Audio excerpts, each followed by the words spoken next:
Hey there! In this video episode of Herald Tribune World Youth Forum, presenting their speeches at United Nations.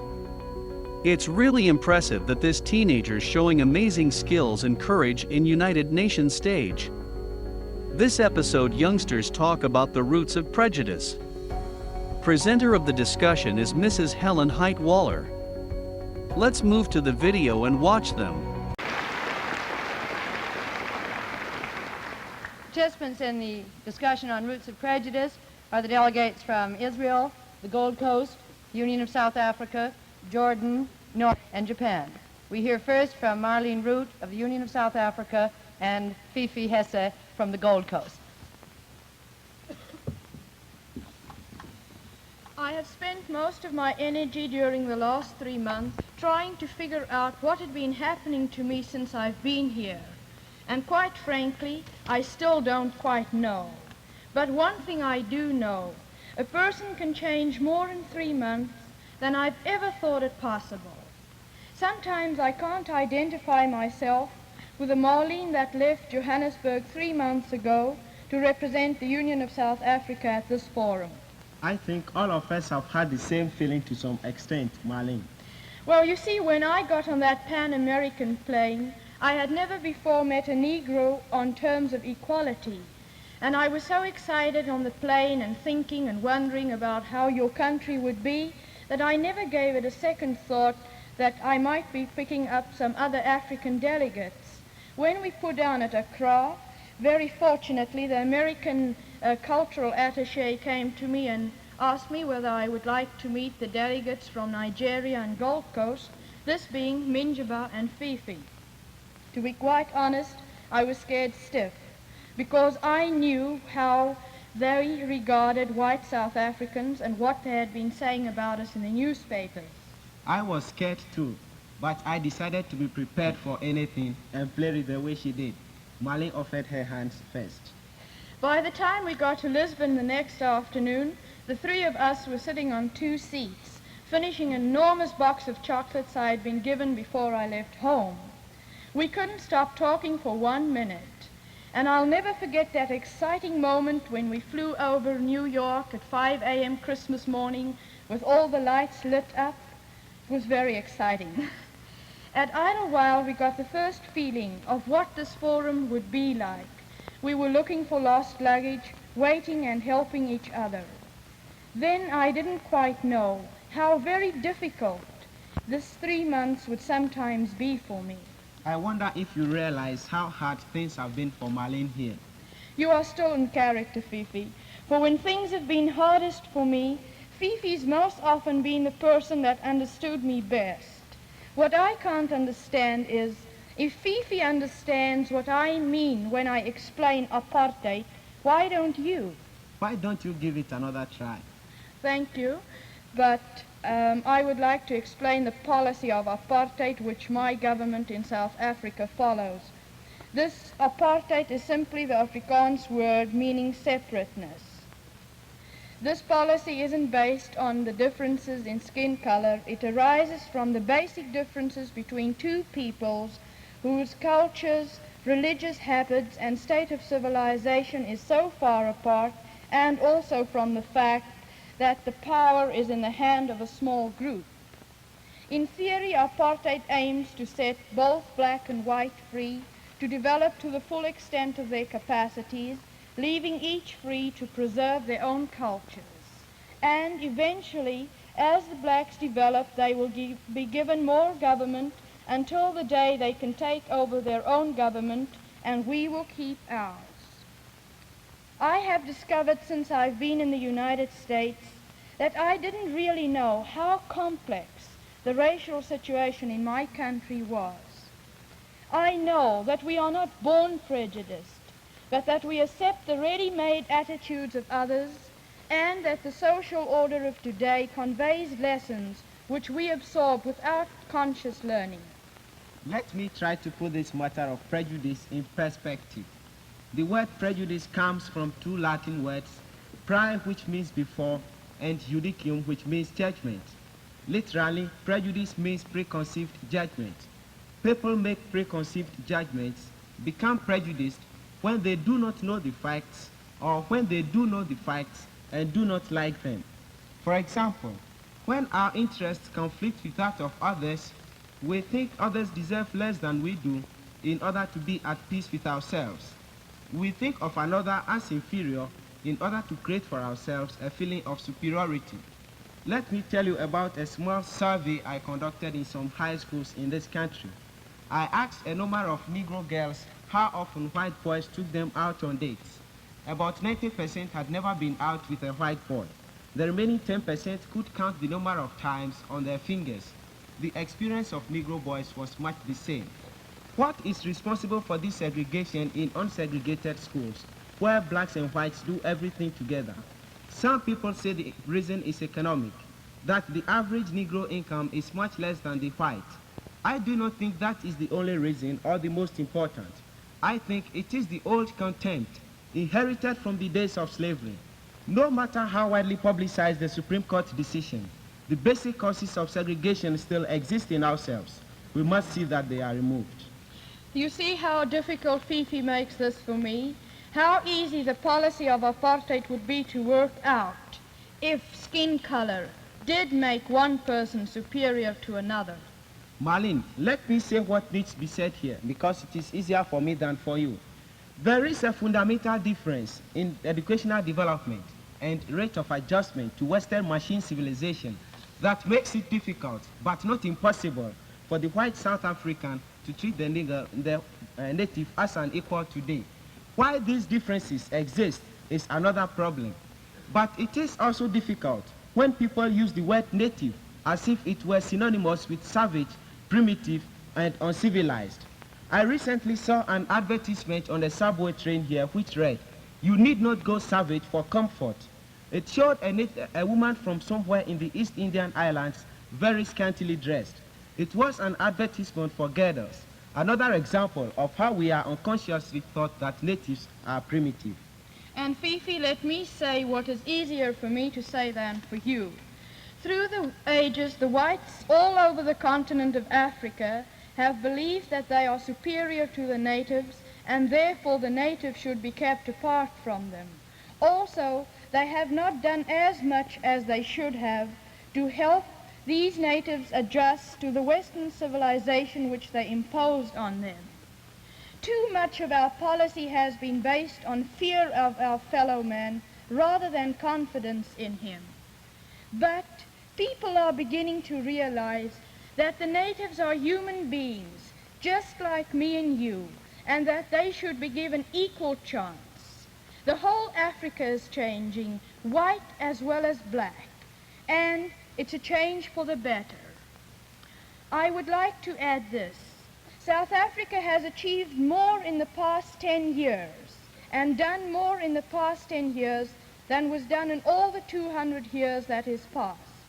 But to get this conversation in perspective for an American audience, one of us has to say that the situation in South Africa is about 100 times more difficult and complicated than in the most backward of the American southern states. Thank you, Fifi. What makes it more complicated is that our problem does not exist only between whites and blacks. There are the coloreds and the Asians. What we do has repercussions all over native Africa, in the whole Arab world, and all over Asia. If you think your problem with coexistence with communism is difficult, I wonder what you would do with our problem of coexistence in Johannesburg. It is the genuine feeling of all of us Africans that both blacks and whites could work peacefully together. But under existing circumstances, we find it extremely difficult. A famous educator from the Gold Coast once said, "You could play all sorts of tunes on the black piano keys and all sorts of tunes on the white. But for harmony, you must use them both." Marlene, you have testified to our friendship. What would it be like if I came to Johannesburg? To that question, you know the answer, Fifi. But your question gives me a chance to say this, and this is something I've been wanting to get off my chest for weeks. I think I have a better understanding of how an American Negro feels deep inside than most of you white Americans. For 3 months now I have been judged by most of you, not for what I am, me, Marlene Root, an individual, but by your preconceived judgments about my country. Now, Fifi, I would like to answer your question directly. If I went to Accra, it would not be the same, and if you came to Johannesburg, it could never be the same. Through no happenings of our own, we both would be prisoners. I have always hated white South Africans violently because of their negrophobia. But believe me, I liked the first white South African that I ever saw very much. I think our stay here has proved to me that all white South Africans do not fit my stereotype of them. I recently visited the Museum of Modern Art and saw the exhibit on the family of mine. The whole range of pictures impressed me very much, but one picture impressed me greatly. It was a picture from South Africa. It showed a Negro standing behind a rock with his eyes uplifted into heaven, and under it was written, "Who is on my side? Who?" Thank you, Marlene and Fifi, very much.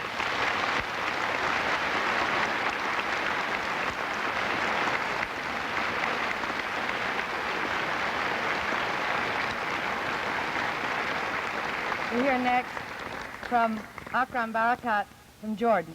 Akram.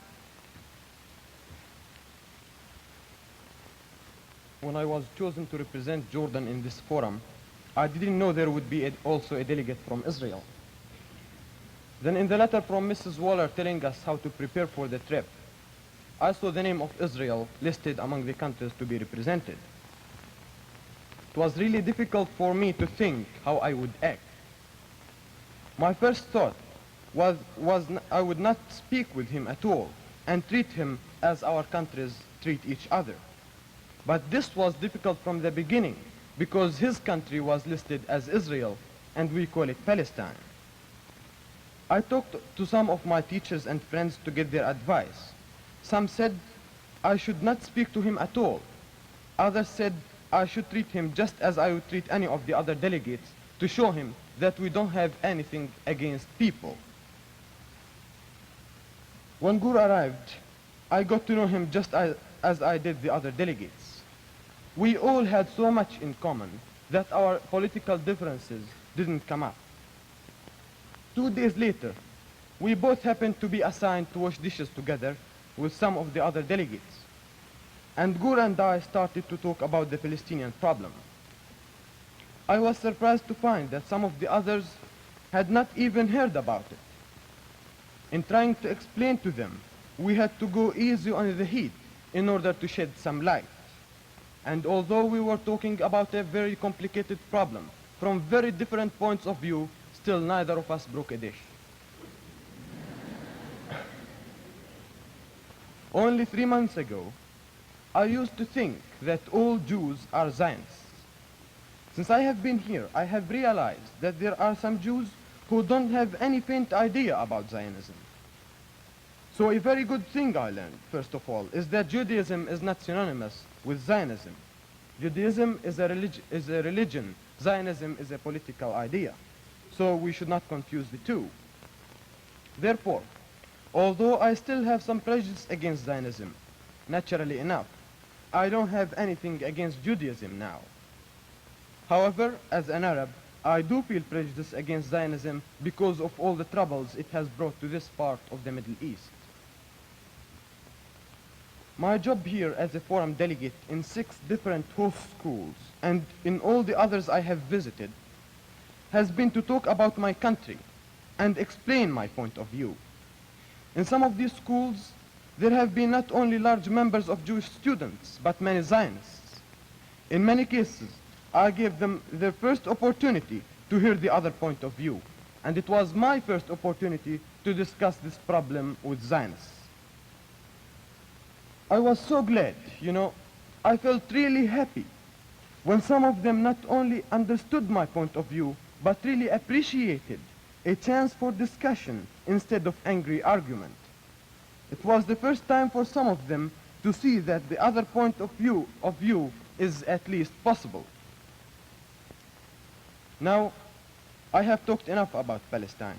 This is just one of the many problems between countries that the 34 of us represent.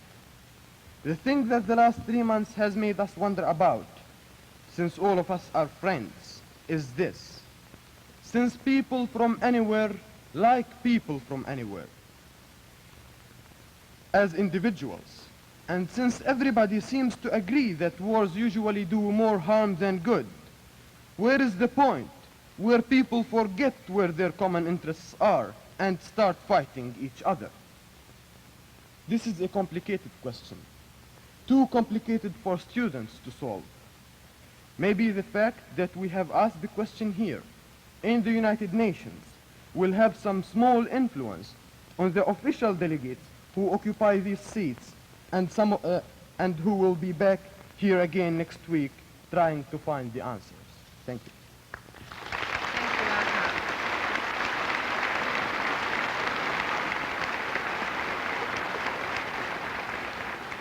Now Gur Ben-Ari from Israel. Gur? As you know, to each host school we have been together with 2 or 3 other forum delegates, and by participating together with so many assemblies, programs, and answer the very much same question so many times, we almost learned the speech by heart.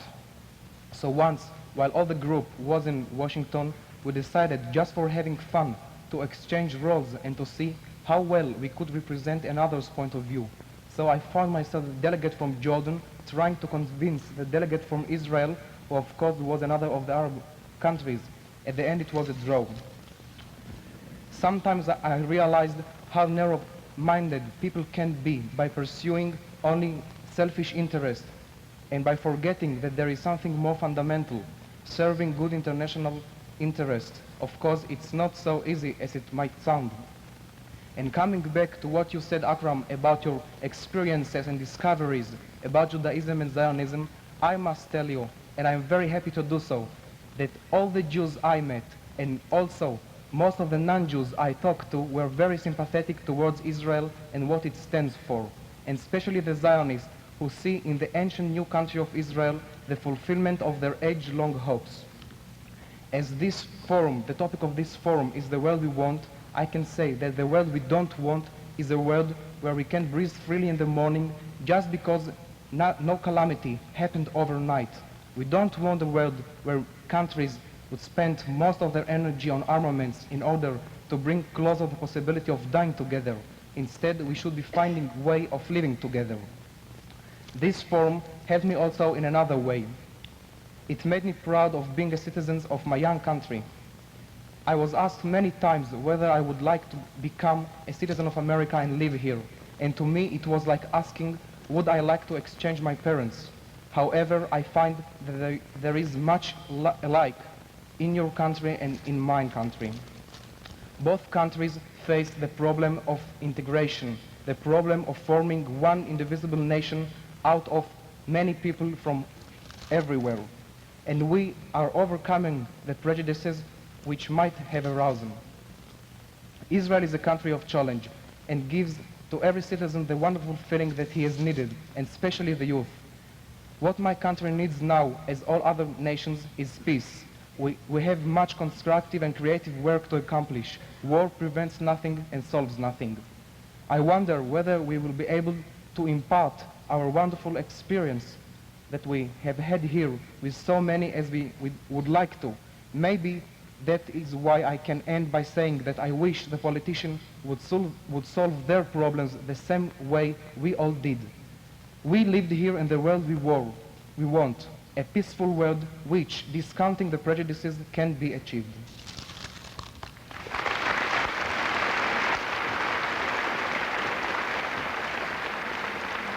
Thank you, Gur Ben-Ari from Israel. We hear now from Per Rustin of Norway and Hisako Shimatsu from Japan. Per and Hisako. Of course, it is not only through the policies of governments that we get over prejudices toward other peoples.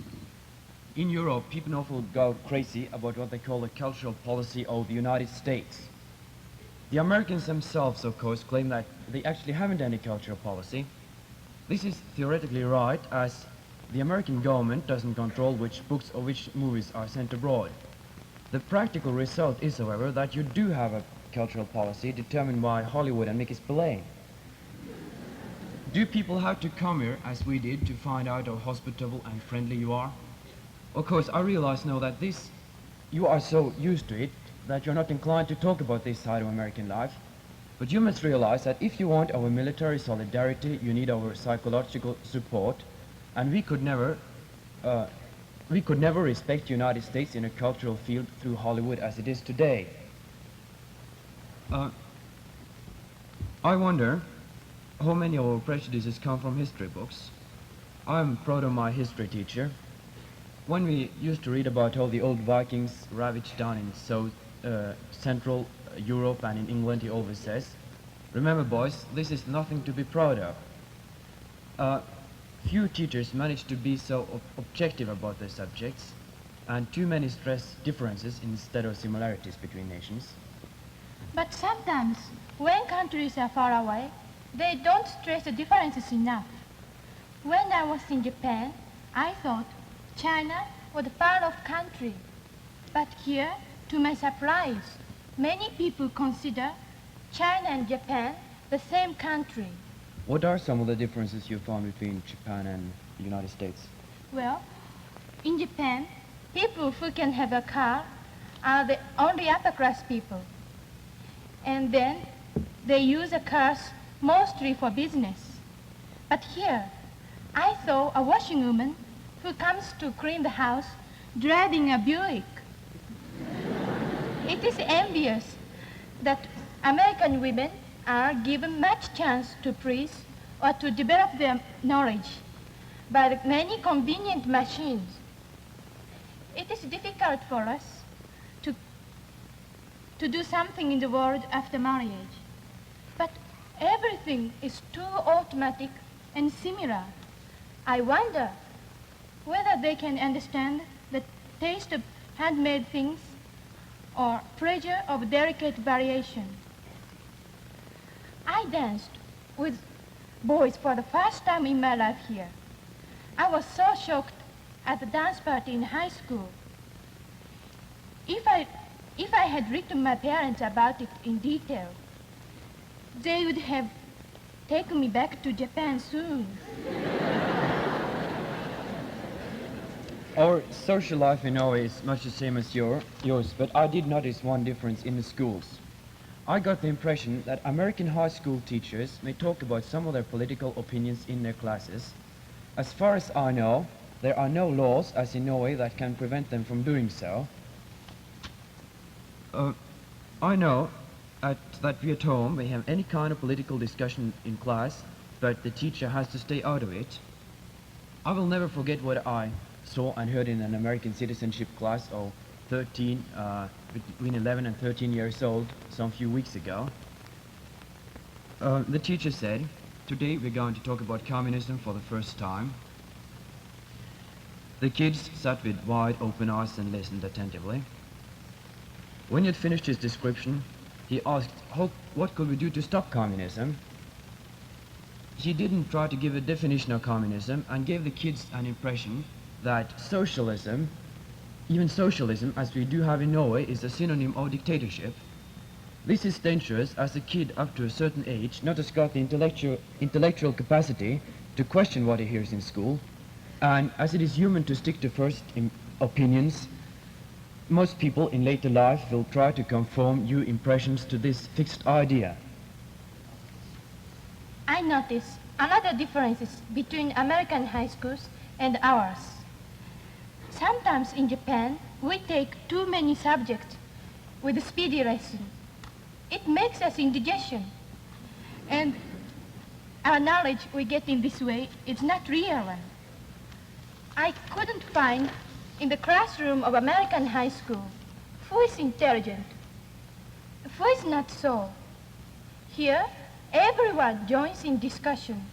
No one fears that they should make a mistake. It is indeed quite different from us, where only the most intelligent one would dare to speak in class. American children are not shy.